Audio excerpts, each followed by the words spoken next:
এই একটা পাপ যদি কেউ না করে ইনশাল্লাহ সে জান্নাতে যাবে, যতই পাপ করুক না কেন।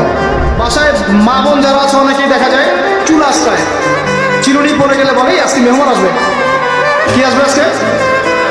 মেহমান আসবে আজকে বললেই সে বাসা থেকে বের হচ্ছেন, আপনার পাঞ্জাবিটা একটু আটকে গেছে, আপনার স্ত্রী বলছে একটু বসে যান, অমঙ্গল হতে পারে, বসেন।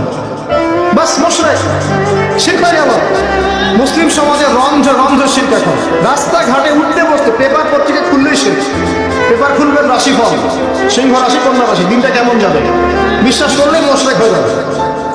রাস্তার পাশে টিয়া পাখি দিয়ে ভাগ্য পরীক্ষা করছে, হাতটা দেখে দেন তো ভাই কি আছে, বললেই শিরক হয়ে যাবে।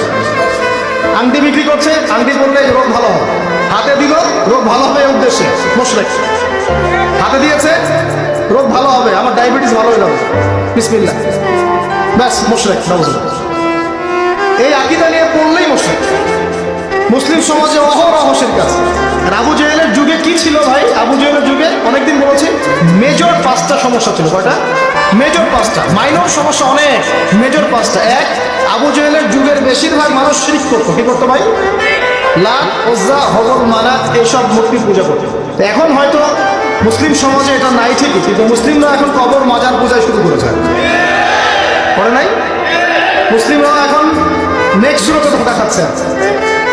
শিরক তো আমাদের সমাজে চলছে। শিরক কি কেন আমি লেকচার দিয়েছি, দেখবেন মুসলিম সমাজে কত শিরক চলছে। আবু জাহেলের যুগে শিরক ছিল, এগুলো বলতে থাকলে এটা নিয়ে আলোচনা করতে হবে।